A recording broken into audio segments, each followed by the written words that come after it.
please silence your devices. We don't want to disturb anyone during the show. And without further ado, Frivolous with Matt DaSilva. Hey everyone, thanks so much for coming out tonight. I assume we couldn't get tickets to Hamilton, but I hope I can be a good, kind of secondary for you.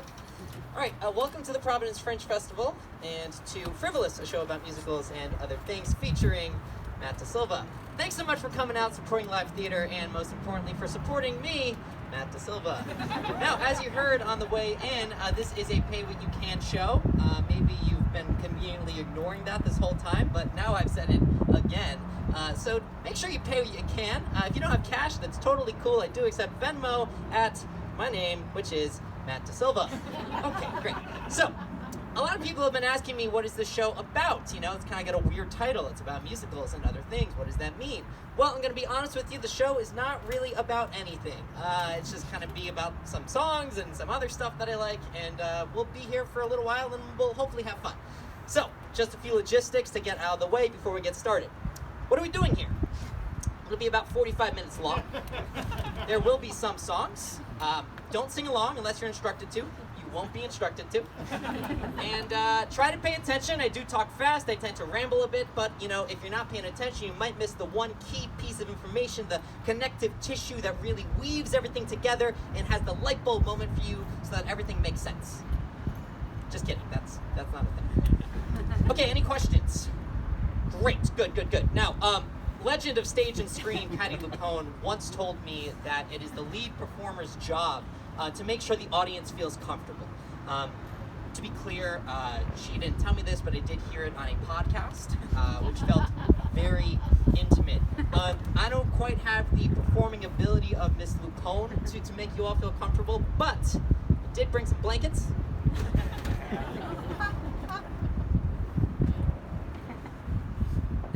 Anybody want a blanket? It's getting a little chilly. Good. Sure, pillow. There we go. This is a nice big one you can share. Cold. You want to sit in this pillow? Here, sit in the pillow. Okay, good. Want to make sure we're comfortable. Okay, without further ado, I'm going to step into the first big point of the night. The American musical is just like the American hamburger. Both were American creations where we borrowed things from Europe and I think ended up with something a little bit better. Let me explain, starting with the burger. 19th century German immigrants come to New York, Chicago, and they bring with them the Hamburg steak. Now that's basically just a piece of chopped beef, ground beef with spices and garlic and onion and whatnot. Note that is not an actual image of a 19th century Hamburg steak. That is just something I pulled off of Google Images. Anyway, these Hamburg steaks become quite popular stateside. They're served in restaurants, diners, and whatnot. Let's fast forward to the late 1800s and we get to #factory life, the Industrial Revolution in America. Folks are being forced to work 12, 14-hour days. Lunch at this time is basically invented. Prior to the Industrial Revolution, folks would go home and have like a nice midday meal. They looked forward to it. It was a really lovely part of the day. When they're now forced to work in factories for 12 hours a day, they don't get that luxury. In fact, some folks have to sit at their workstation and just eat what they can, or else they will be fired by their ruthless and efficient-minded bosses. So, for the folks who can get away, these little push carts develop outside of their factories in the middle of cities. Early food trucks, sort of like Haven Brothers, but 130 years ago, whatever. What do these people serve? Well, they serve Hamburg steaks. Now, think about this. You just walked out of a factory. You've been there for like 6-7 hours. Your hands are probably filthy. You didn't have time to wash your hands or else you would get fired. And a cook hands you a piece of meat. Not with like a plastic plate or a plastic fork or anything like that because, this is the late 1800s. Not really a very easy thing to eat. And so, an entrepreneurial cook decides to slap that piece of meat between two pieces of bread and creates the hamburger. Really fun, right? So, it's not like, the Hamburg steak just came here and we sprinkled Americanness on it and ended up with something better. It was actually sort of born out of desperation in a way, which is, kind of interesting to me. The American musical, slightly less desperate origins. Let's talk about that for a bit. Some very thoroughly half-assed internet research led me to believe that early American musical theater was essentially like a vaudeville type of situation with variety shows. There was really no plot attached to anything. It was just songs and maybe some sketches. They were almost certainly racist. And that was sort of the way things were for quite a while, until springing forth from our very own Fox Point in Providence, we get Georgie Cohan. Whoa, I skipped one. Sorry, let's go back for a second. Before George Cohan, we get Gilbert and Sullivan. In the 1880s, Gilbert and Sullivan over in England are writing some sort of farcical, satirical operettas. These are an advancement in the form, in the sense that you do have a plot and you have songs that sort of go along with the plot. However, these do not become popular in the United States, mostly because the humor and the references are very British. Stuff like HMS Pinafore, the Pirates of Penzance, the Gondoliers. It's hard to imagine the average American in like the 1880s stepping out on Saturday night and enjoying the model of a modern Major General, or the Mikado, or even Hot Mikado. So once again, springing forth from Fox Point, we do get George Cohan. George Cohan grew up in the vaudeville circuit. What he was really known for, though, in terms of advancing the musical theater form and becoming known as the father of the Broadway musical, was really writing in a colloquial manner for the first time. So you didn't have to have an MFA in English to understand what the hell the show was talking about, which is a good thing. I think, we should be able to make content that everyone can understand and appreciate, right? Cohan's shows were pretty simple. Often the musical numbers had nothing to do with the plots. They were just kind of an opportunity for him to sing and dance. He directed, produced, and starred, and wrote all of his own shows. So can you just imagine the arrogance of saying your words in front of a group of strangers? It's crazy. TheaterHistory.com says that the spirit of brashness, cocksureness, energy, and chauvinism that pervaded the Cohan musicals were unmistakably American, which I don't really think is a compliment, but it's TheaterHistory.com. Once again, his shows are very popular for common folk. They do have almost overwhelmingly American themes. All of his shows have something to do with America or Broadway. Some of his most famous shows include 45 Minutes from Broadway, George Washington Jr., The Man Who Owns Broadway, Yankee Prince, and Hello Broadway. The man understood his themes. Now, I'm going to sing some songs in a little bit, but you'll notice I won't sing any George Cohan songs tonight. It's because most of them are pretty bad. They're very simple. They're not really all that entertaining to me. They don't really do that much in the modern world. And I don't think anyone should pay money to hear me sing Yankee Doodle Dandy, even via Venmo. Right. So Cohan, as he was the father of the Broadway musical, he didn't really do that much to advance the form. It's sort of, in a way, he kind of stood in the way of actors who were trying to make a living in this time. So let's fast forward to 1919. The newly formed Actors Equity Association, the union for stage actors, goes on strike. They shut down Broadway for about a month, and eventually they shut down theater across the country for about a month. And they're striking for what folks, working folks are always striking for, working conditions. For actors at the time, it was literally the right to be paid for your rehearsal periods, and also the right to not have to buy your own costume. It was 100 years ago. Things were very different. Although one thing that was the same is that actors were great at choreography. Look at these strikers, all with their hands up in the air. That is a group of actors, if I've ever seen one. Now, Cohan, you would think, as a performer himself, would side with his fellow actors. However, he was actually quite the opposite. He came out and said he saw no place in theater for unionism. He would rather be an elevator operator than a member of Actors Equity. At which point, later in that week in Times Square, signs popped up that said, "Elevator operator needed, George Cohan need not apply." I think this is really great solidarity from the folks 100 years ago. Now let's contrast Cohan with Ethel Barrymore. Ethel Barrymore was the grande dame of the American theater at that time. She probably didn't really need a union. She could have charged like $20 a ticket to have you listen to her read the phone book, and she would have sold out any Broadway theater. She was that famous, like Meryl Streep, Beyonce level popular. she gets wind that there is a strike happening, that the actors are stepping out, and she says, well, I suppose I should be on the side of equity. And she goes to the union headquarters, and all of her adoring peers are there, and she says, I am with you, whatever it is we're doing. So I'm kind of, right now, today in New York, in Times Square, steps away from all the Broadway theaters, there is a statue of George Cohan, and I think we should start a petition to knock that down, get that union busted out of there, and put in one of Ethel Barrymore. Bravo! Cohan sort of becomes a dinosaur in the next decade. He doesn't really advance the form much at all. His stuff is kind of played out. At the same time, folks like Irving Berlin, Cole Porter, Richard Rodgers are really starting to advance the form and write songs that have narrative and go places and actually have something to do with a story or character. This kind of culminates in 1927 with what is considered the first modern Broadway musical, Showboat, written by Oscar Hammerstein and Jerome Kern. And when I say modern American musical, I mean it had a plot that went from point A to point B, and the songs had something to do with that plot. So that's sort of a pretty low baseline. Now, back to the burger for a second. We didn't just stop with a piece of meat between two pieces of bread. No, we had some good old-fashioned innovation. We went from the hamburger to the veggie burger to the turkey burger to the impossible burger, which is really exciting. Musical theater follows a similar trajectory. We go from Cole Porter to Rodgers and Hammerstein to Stephen Sondheim to The Cher Show, a new musical. Let's do this, bitches. All right, so that's enough about hamburgers. I'm going to do a hard pivot.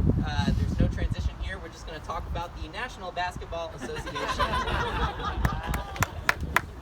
Okay, so professional athletes in general, to become before they become star players, before they become bench warmers, before they become players to be named later in a trade for a better player, they have to make the league. Now, this is a really wild accomplishment, to become a professional athlete, to get paid to play a sport that kids like to play, right? The odds are stacked against you. It's sort of like every year in New York, more and more actors show up with their shiny acting degrees, and they keep getting younger and younger, and there doesn't seem to be any more jobs available. And in fact, the casting directors actually prefer to cast younger and younger, like ripping kids straight out of high school and putting them right on Broadway. And you're getting older, but you're not old enough to be considered old. And so you're kind of like, oh, this is wild. I guess I'll just do a show at the Providence Fringe Festival because it's better than nothing. All right, back to sports. Back to sports for a second. This is a really exciting time for these young players, right? If you are fortunate enough to make it to that level where you could be a professional athlete, to be paid to play a sport, it's pretty cool. You could play in New York, Miami. You could sit on the bench in Sacramento. Either way, it's very exciting. So let's say you are one of these top prospects. You'll be invited to go to the actual NBA draft, which is televised. You'll sit there in a suit that you picked out, and you're very excited. But it's kind of nerve-wracking, right? You're on TV, you're looking good, and maybe your mind starts to wander a little bit. You start to think about, what if I don't get picked? What if I don't make a team? And maybe you start to sing. And maybe what you're singing is from the 1975 musical A Chorus Line. God, I hope I get it. I hope I get it. How many people does he need? God, I hope I get it. I hope I get it. How many boys, how many girls? Look at all the people, at all the people. How many people does he need? How many boys, how many girls? How many people does he really need this job? God, I need this job. Oh, God, I need this job. Okay, this is the audition sequence.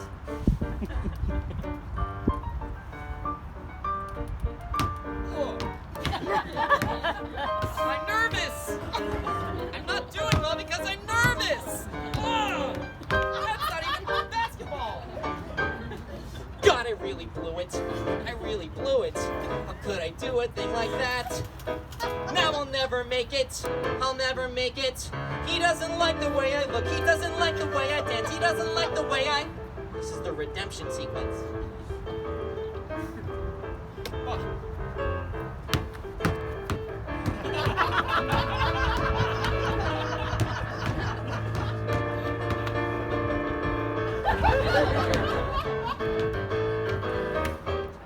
I really need this job. Please God, I need this job. I've got to get this show.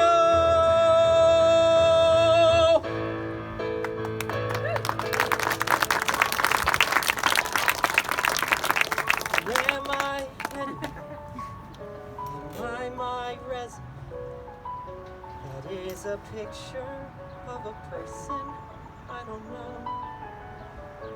What does he want from me? Who should I try to be? So many faces all around, and here we go. I need this job. Please God, I need this show.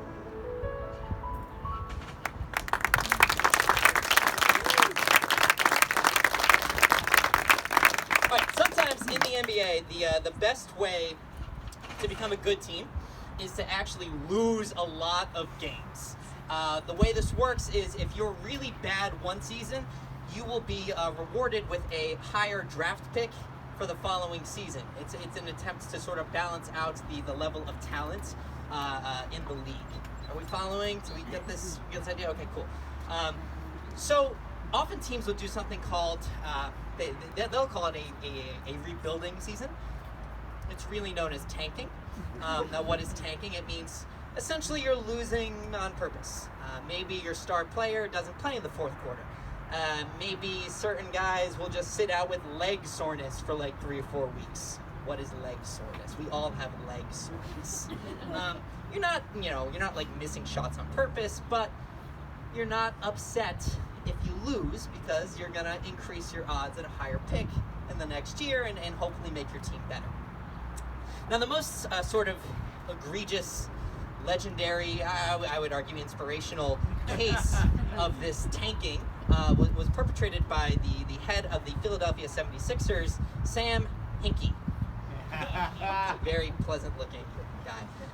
Hinkie had an analytics background. And he just really embraced this idea of bottoming out in a way that no one had prior to that. He takes over, and the first thing he says, in this very Messiah-like quality to him, is that we're gonna trust the process. Now, what does that mean? First, he trades away all of their good players. They're fielding a team that is basically should be a minor league team at this point. And they lose a lot of games. I'm talking 3 seasons in a row of just historic levels of losing. And the fans are getting a little upset at first, but Hinkie, again, in his calm, Jesus-like quality, says, trust the process. And eventually the fans, they start to fall in line. Now we're stinky, but I trust Hinkie. Go Sixers. This trust the process thing becomes like a sort of a calling card throughout Philadelphia. They have t-shirts made up. Trust the process. Philadelphia. The team is, again, really bad for 3 years in a row, but they amassed these top draft picks. Gradually, you start to see the light at the end of the tunnel. These players are going to be good. The team is actually going to improve. And all the while, Hinkie just keeps saying, trust the process. Out of the ruins and rubble, out of the smoke, out of our years of struggle, can we see a ray of hope?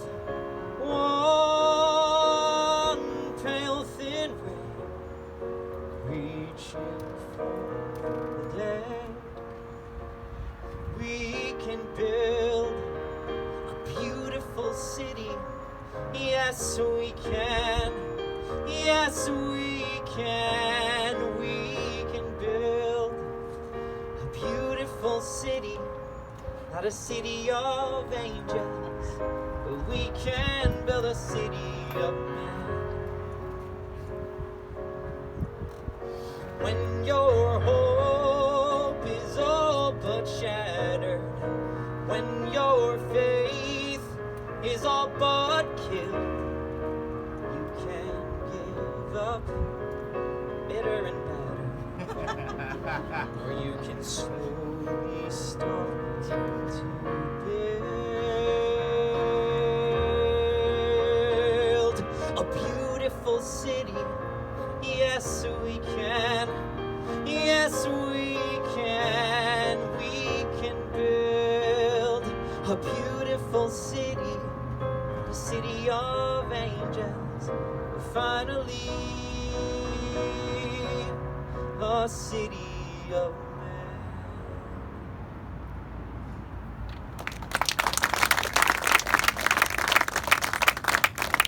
And now the Sixers are good, so it worked out.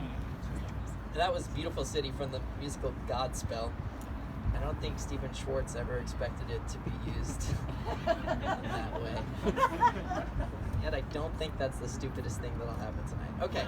All right. So clearly, I really enjoy basketball. I think it's the best. I love following the NBA.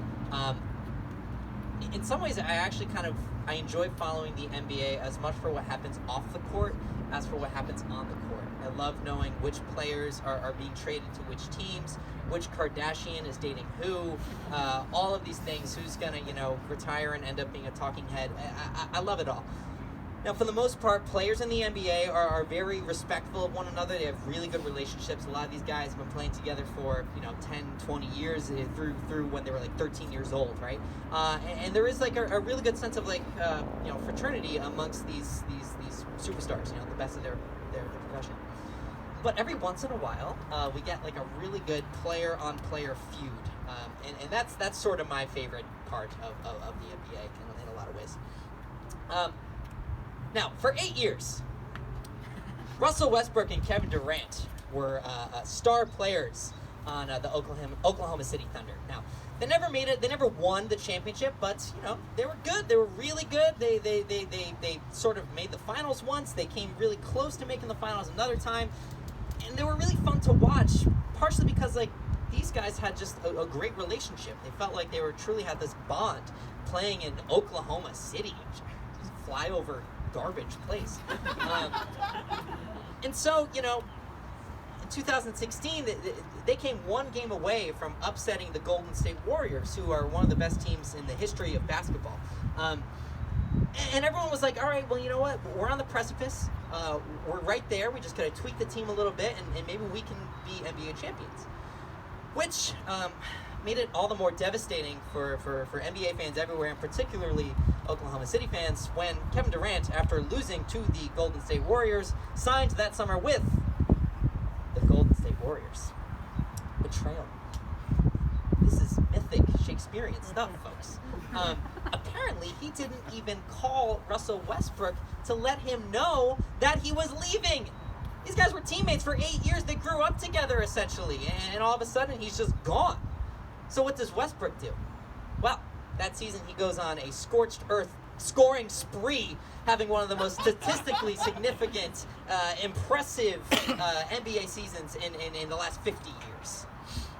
Now, that season, both Durant and Westbrook made the NBA All-Star game. Now, Durant went to Westbrook and was trying to make nice, right? He was trying to be like, hey man, I'm sorry about what happened. Let's be friends. Let's be on the same page. Westbrook wasn't having it. I actually have a transcript of what Westbrook said to Durant. Well, it's funny how you waltzed in here assuming I'd come back. Well, let me tell you something. You are way off track. Can't you see I'm different? Or are you just that blind? No, you sit right there and take it. There's no love to hide behind. I am proud to tell you that I'm really feeling good. I'm doing so much better than you ever thought I would. got my own place, my own space to think and dream and plan. Took me this long to realize I do not need a man. I used to need you, but then I finally learned. I used to want you, now the table's turned. I used to love you, now it's your time to squirm. 'Cause I'm saying goodbye and I won't wait for your return. So get out and stay out, I finally had enough. Don't kiss me on your way out, it wouldn't move me much. You used me, abused me, you cheated and you lied. So get out and stay out, I'm taking back my life. Dreams and plans are in the making. Success is out there for the taking. Wish it was as simple as it sounds. I've got no choice, I've got to do it. Face the future, walk into it. Now that I'm unfettered and unbound. So get out and stay out, I finally had enough. Don't kiss me on your way out, you wouldn't move me much. You used me, abused me, you cheated and you lied. So get out and stay out, taking back my life, my life.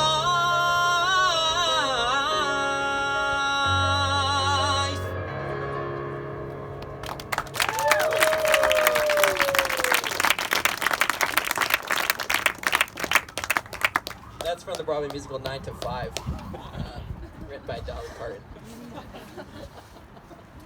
Okay, so professional athletes, a lot of them, sometimes they get to the end of their careers and they retire at the peak of their powers, right? They win the Super Bowl, they go to Walt Disney World, and it's rainbows and cupcakes and butterflies, and it's they right off into the sunset, right?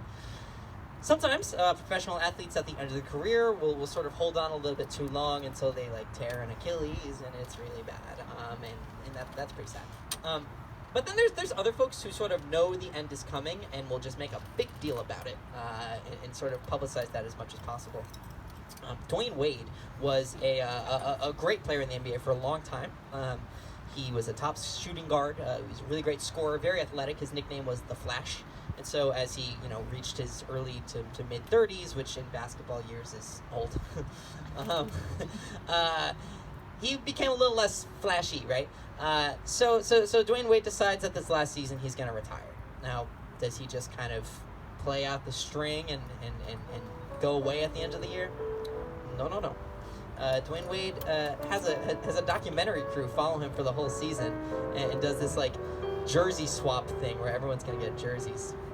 And I think to psych himself up before every game, he'd look in the mirror and he'd sing. Before the parade passes by, I'm gonna go and taste Saturday's high life. Before the parade passes by, I'm gonna get some life back into my life. I'm ready to move out in front. I've had enough of just passing by life with the rest of them, with the best of them. I can hold my head up high. I'm gonna goal again. I'm gonna drive again. I'm gonna feel my heart coming alive again before the parade passes by. Look at the crowd up ahead. Listen and hear that brass harmony growing. Look at the crowd up ahead. Pardon me if my old spirit is showing. Look at the lights over there. Seem to be telling me where I'm going. When the whistles blow and the cymbals crash and the sparklers light the sky, I'm gonna raise the roof, I'm gonna carry on. Give me an old trombone, give me an old baton before the parade passes by.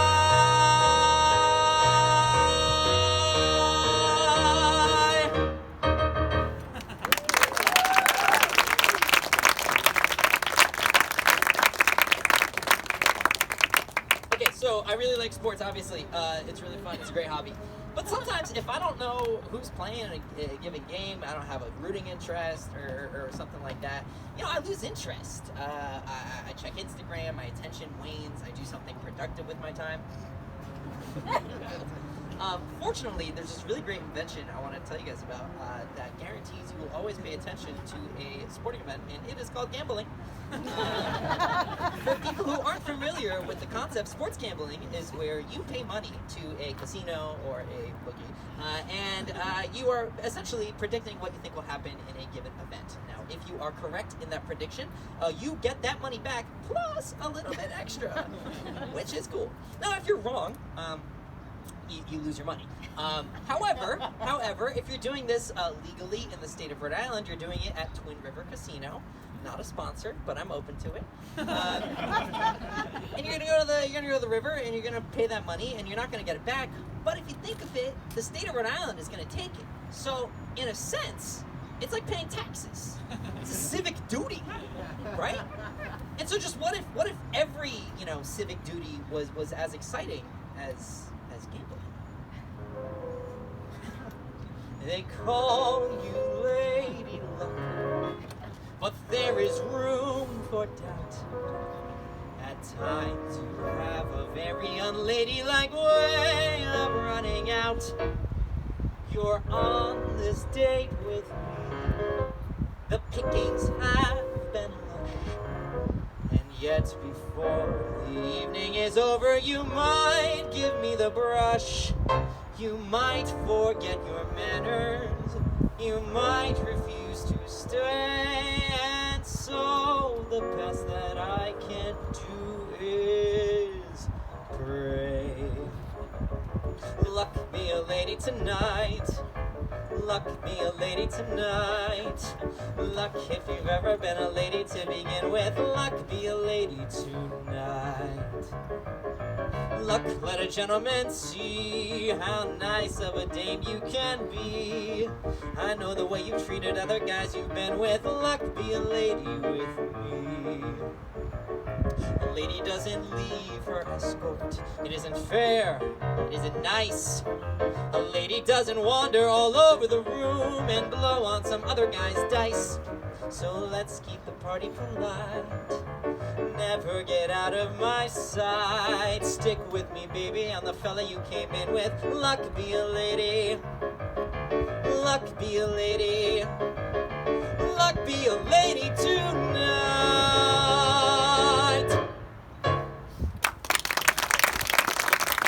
Now,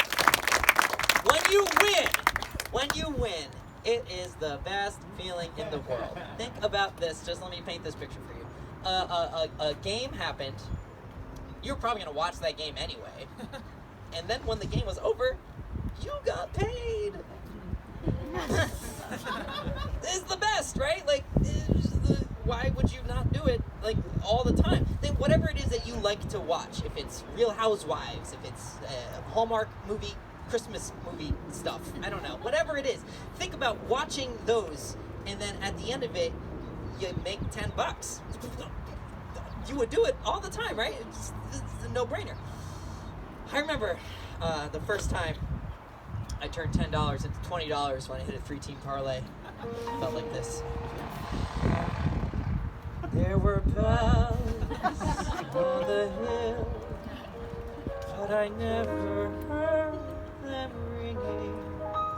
No, I never heard them at all till there was you. There were birds in the sky, but I never saw them winging.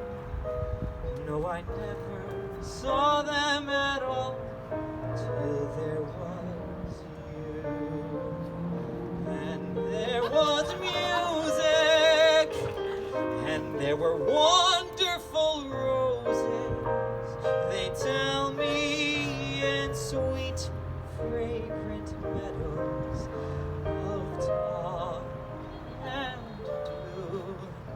There was love all around, but I never heard it singing. No, I never heard it at all till there was you. Keanu Reeves, he thinks he's gonna lose. So sad. But they just covered the spread! What's he feeling right now? Let me tell you. There was love all around, but I never heard it singing. No, I never heard it at all till there was you.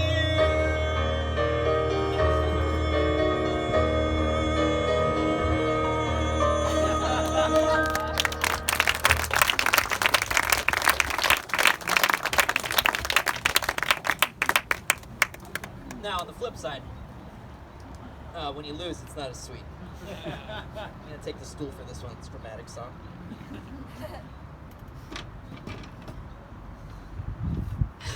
So the game ends.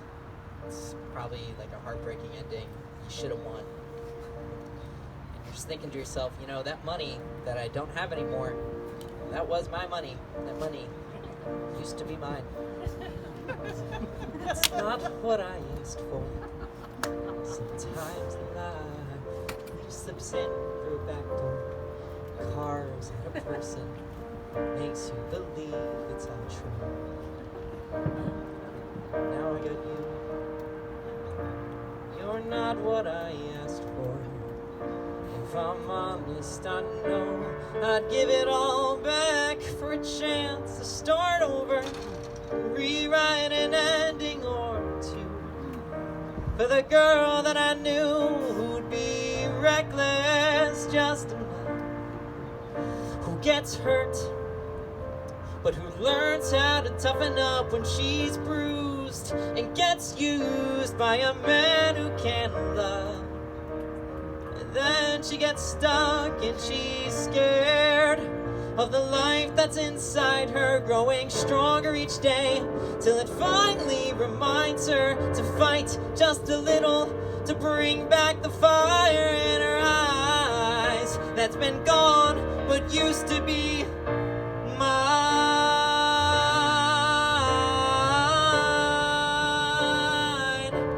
It used to be mine.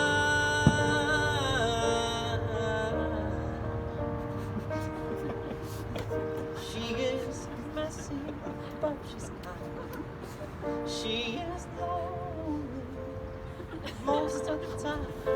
She is all of this mixed up and baked in a beautiful pie. She is gone, but she used to be mine.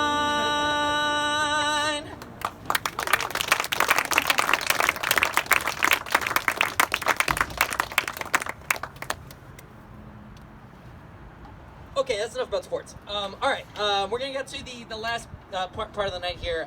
This is more serious, so I need your focus. What I'm gonna break down here is something that really changed my whole perception of culture, slash, I don't know, everything. Stay with me. Action movies are just like musicals. Right? Okay, so if you think about it, both of them are thrilling, they're exciting. Both of them sometimes suffer from shoddy scene work and or questionable plots. Both of them make up for those shortcomings with incredible sequences. So, if you think about it, the action sequences in an action movie are basically, they serve the same purpose as the musical numbers in a musical. To illustrate this point, we're gonna dive into a source text of the night and really dissect it and compare it to some of my favorite songs from the American musical theater canon. The source text, if you will, that we're gonna honor tonight is the classic of the action movie genre, The Fast and the Furious. Vin Diesel, Michelle Rodriguez, Jordana Brewster, and Paul Walker.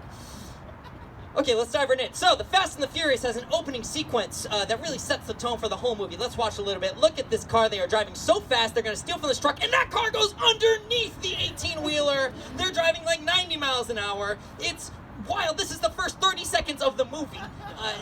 You're just like, what am I watching? This is truly incredible. And then Paul Walker, in the next second, drives this car like 140 miles an hour and looks at the dashboard and is like, it's not fast enough! So this opening sequence really just sort of serves to set up the world that we're going to be in, namely a world in which people drive really fast and steal shit. Which is just like the opening of Fiddler on the Roof. Tradition, tradition, tradition, tradition, tradition, tradition, which tells us we are in a small Jewish village where tradition is very important. Okay, so in The Fast and the Furious, the next thing we see is a fist fight between Paul Walker and this asshole guy. It is predicated by a love sequence between Paul Walker and Vin Diesel's sister, Jordana Brewster. So this is really a love scene.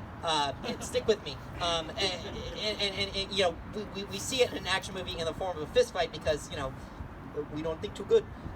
So this is really just like this classic scene from Oklahoma. Why not take you out tonight with me? Honey, here's the way it's gonna be. You will sit behind a team of snow white horses in the slickest gig you ever see. Chicks and ducks and geese better scurry when I take you out in the Surrey. When I take you out in the Surrey with the fringe on top. Which is a song about our main character Curly being in love with Lori. It's a romance scene. It's the same exact thing. Okay, so in The Fast and the Furious, the next thing we have is what I call the I Want sequence of the movie. It's where Paul Walker is really deciding what he wants for the rest of the film. We know that he wants respect.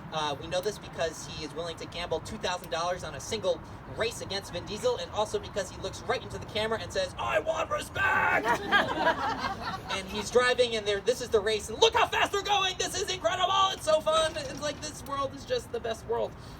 Okay, which is just like this scene from My Fair Lady. All I want is a room somewhere far away from the cold night air, with one enormous chair. Oh, wouldn't it be lovely? Which is a song where Eliza Doolittle explains that she wants to not be poor anymore. Okay, back in TFATF land, we've got the race ends, the cops come, all the cars disperse, and then Vin Diesel is running away from the cops on foot. Paul Walker picks him up, they escape, it's good, they're like now friends, they're like bonded, right? They're in this together, and then they accidentally drive into enemy territory, and the bad guys blow up their car. And it happens really quickly because this is an action movie. Which is just like this weekend's from Hello Dolly. Put on your Sunday clothes, there's lots of world out there. Get out the Brilliantine and dime cigars. We're gonna find adventure in the evening air. Girls in white in a perfume night where the lights as bright as the stars. Which is a song about our main characters going out on an adventure together.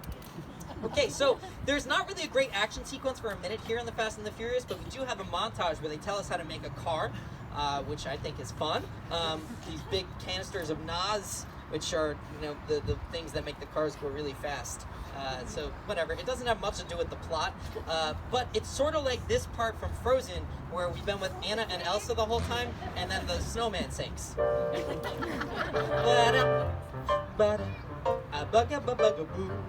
The hot and the cold are both so intense. Put them together, it just makes sense.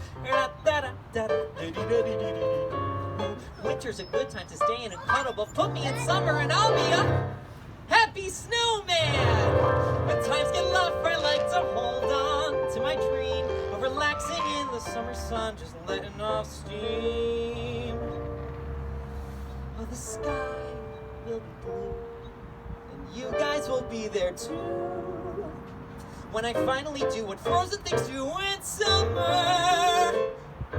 It's summer.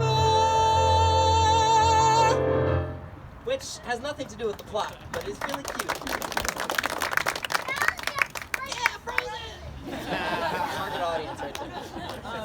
So the next part of the Fast and the Furious, there's a sequence where Paul Walker reveals that he is a cop, but then he gets caught by Vin Diesel, who is like, "Are you a cop?" And Vin Diesel and Paul Walker's like, "No, I'm not a cop. I'm not a cop," which is my favorite thing that happens in any action movie. "Are you a cop?" "No, I'm not a cop." He is a cop. Anyway, and then there's another like romantic kind of subplot moment with Paul Walker and Jordana Brewster, where it's not a full action sequence, but she does drive really fast, which again is the language of this text. We drive fast and we steal things, which is just like this song from the Music Man.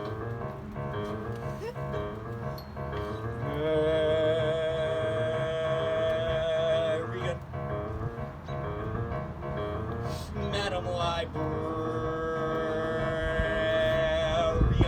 which is a song where Harold Hill is continuing to flirt with Marion the librarian.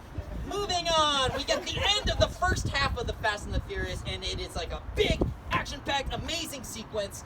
We've got a SWAT team bust, which is super fun. Paul Walker's involved with that, and then it's juxtaposed very nicely at the same time with a really steamy Vin Diesel, Michelle Rodriguez makeout session. Kids, hide your eyes. It's really fun. It's all the characters sort of doing everything at the same time, which is just like the ending of the first act of Les Miserables, where all the characters are singing at the same time about everything. One day more, another day, another destiny. This never-ending road to Calvary. These men who seem to know my crime will surely come a second time, one day more. I did not live until today. How can I live when we are parted? One day more, tomorrow you'll be worlds away. Okay, we get it, we're not gonna do the whole thing. Blah, blah, blah. It's 10 characters, they're all singing at the same time. But the point is establishing what they're doing now and what the rest of the show is gonna be about. Alright, so the second half of the Fast and the Furious starts, and it is a bunch of race cars, and they're all gonna race each other, which is super fun. All of our characters are in the same place, and we're setting the tone for what's happening. It's back-to-back-to-back action sequences. Here we got Michelle Rodriguez smokes this misogynist guy and takes his money, which is super fun, and then Vin Diesel threatens to beat this guy up, / he actually does beat this guy up because the guy calls him a narc, which is another one of my favorite action movie things. You're a narc! I'm not a narc! Okay, so then this is just like this part from West Side Story. I feel pretty, oh so pretty. I feel pretty and witty and bright, and I pity any girl who is with me tonight. Da, da, da, da, da, da, da, da, da. Which, reminds the audience what's going to happen for the rest of West Side Story, namely that Maria is in love with Tony, which is forbidden. Okay, so now we're getting to the meat of a movie like The Fast and the Furious. We're kind of winding down. It's action sequence, action sequence, action sequence. Vin Diesel and the gang are going to steal from this truck. What they don't know is that the truck is going to shoot back, which is not going to go well for them when that car tips over because, whatever, that person lives, don't worry. Paul Walker knows that this is all happening. He goes and rescues them, even though he doesn't like this guy, but he rescues him because he's a good dude. What this does is, we don't need to get into the plot, who cares? The next thing that happens is some kid gets shot in broad daylight, and so Vin Diesel and Paul Walker have to go rescue him, find the guys who shot him, and so we get a good chase sequence, which we love chase sequences. They're so fun. Which is just like this sequence from Guys and Dolls. I dreamed last night I got on the boat to heaven, and by some chance I had brought my dice along, and there I stood, and I hollered, someone fade me. But the passengers, they knew right from wrong. For the people all said, sit down, you're rocking the boat. The people all said, sit down, you're rocking the boat. And the devil will drag you under by the sharp lapel around your checkered coat. Sit down, you're rocking the boat. which is a big old production number with lots of singing and dancing.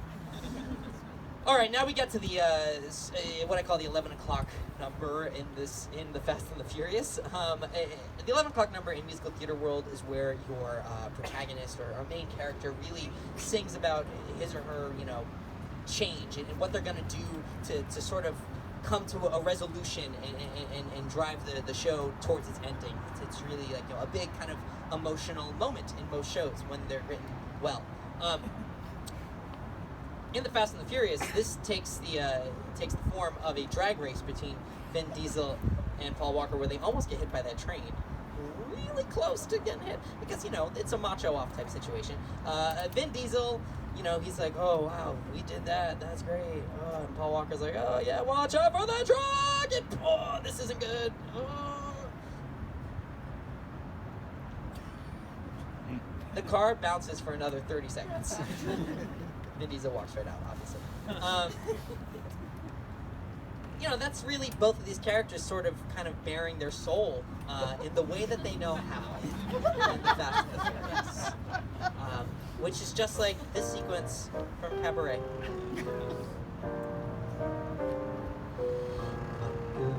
Sitting alone in your room, come hear the music play.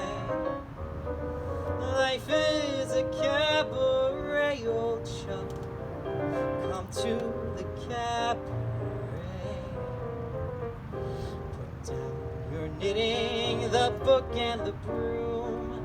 Time for a holiday.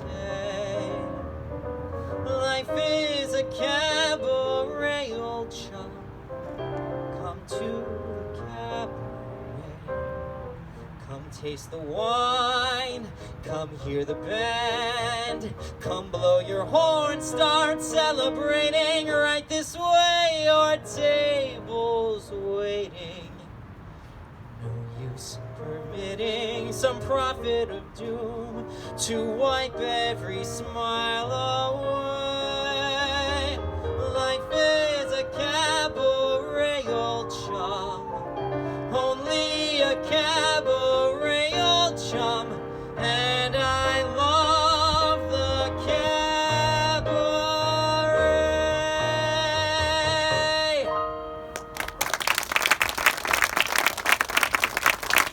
Which is a song where Sally Bowles is effectively making the decision to not flee, but rather remain in soon-to-be Nazi Germany. I did not know that the first time I saw Cabaret. For the record, darker show than I anticipated. Okay, there is no true finale to the Fast and the Furious. Vin Diesel gets out of that horrible car wreck. Paul Walker throws him a set of keys, and then in the post-credit sequence, we learn that Vin Diesel has driven to Mexico. We know this because Partes is written in Spanish there. It's a really smart move on Vin Diesel's part. A, because he's not going to get arrested in Mexico, and B, because it sets up an opportunity for more movies, which we love. Keeping the form of the Fast and the Furious, there's not going to be a closing number for our show tonight either, because I believe in honoring text and respecting authors. With that said, thank you all so much for coming out tonight. I hope you had fun. Please, a round of applause for our accompanist, Courtney Swain. We met Courtney 3 days ago, and she pulled this off, and it was just incredible. So, thank you all for coming out to the Fringe. See more shows tonight. Support local theater. Come to see live stuff in Rhode Island in general, even when Hamilton is not in town. Okay, thank you.